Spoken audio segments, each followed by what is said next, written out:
Magic Treehouse, book number 2, The Night at Dawn. And we are in chapter 7, A Secret Passage. Annie and Jack raced back up the winding stairs and down the long hallway. They hadn't gone far when they heard shouting behind them.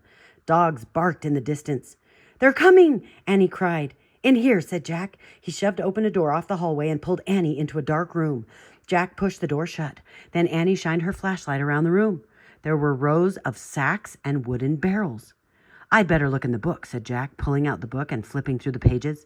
"Shh," said Annie. "Someone's coming." Jack and Annie jumped behind the door as it creaked open. Jack held his breath. A light from a torch danced wildly over the sacks and barrels. The light disappeared. The door slammed shut. "Oh, man," whispered Jack. "We have to hurry. They might come back." His hands were trembling as he turned the pages of the castle book.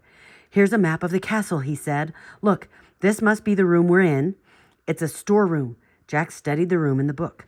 "These are sacks of flour and barrels of wine." "Who cares? We have to go," said Annie. "Before they come back." "No, look," said Jack. He pointed at the map. "There's a trap door." He read aloud. "In this castle, a trap door led from the storeroom through a secret passage to a precipice over the moat." Do you know what a precipice is? It's like a landing, like it goes over. Like imagine if there's a place where you can walk and there's a part that's made out of stone and it goes over the edge and you can stand on it safely, but you can look out over the moat. That's kind of like a precipice. "Oh, they just said." Annie says, "What's a precipice?" said Annie. "I don't know. We'll find out," said Jack. "But first we have to find the trap door." "Hey, you guys, so you already know what a precipice is now, so now you can help them."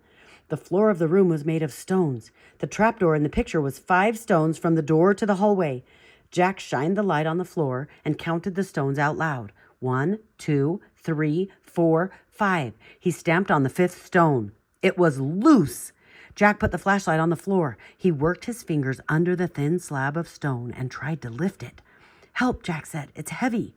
Annie helped Jack lift the stone square out of its place. Underneath was a small wooden door. Jack and Annie tugged on the rope handle of the door. The door fell open with a thunk. Jack picked up the flashlight and shined it down the hole. "There's a little ladder," he said. "Let's go." He clipped the flashlight onto his belt and felt his way down the small ladder. Annie followed. When they reached the bottom of the ladder, Jack shined the light around them. There was a tunnel. Jack crouched down and began moving through the damp, creepy tunnel. The flashlight dimly flickered across the stone walls. He shook the light. Were the batteries going dead? "I think our light's dying," he said to Annie. "Hurry," she called from behind him. Jack went faster. His back hurt from crouching. The light got dimmer and dimmer. Jack was desperate to get out of the castle before the batteries died completely. Soon he reached another small wooden door. It was the door at the end of the tunnel. Jack unlatched the door and pushed it open. He poked his head outside. He couldn't see anything in the misty darkness. The air felt cool and fresh. He took a deep breath. "Where are we?" whispered Annie behind him. "What do you see?" "Nothing, but I think we've come to the outside of the castle," said Jack. "I'll find out." Jack put the flashlight in his pack.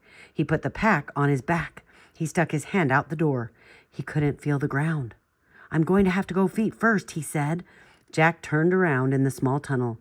He lay down on his stomach. He stuck one leg out the door, then the other.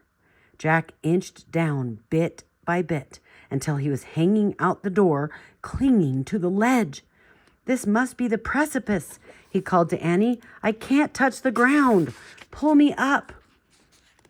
See how, this is the precipice because they're looking over and there's nothing there. Annie reached for Jack's hands. "I can't hold you," she said. Oh no! Jack felt his fingers slipping. Then down he fell through the darkness. Splash! Oh no! That's the end of chapter 7. Join me for chapter 8.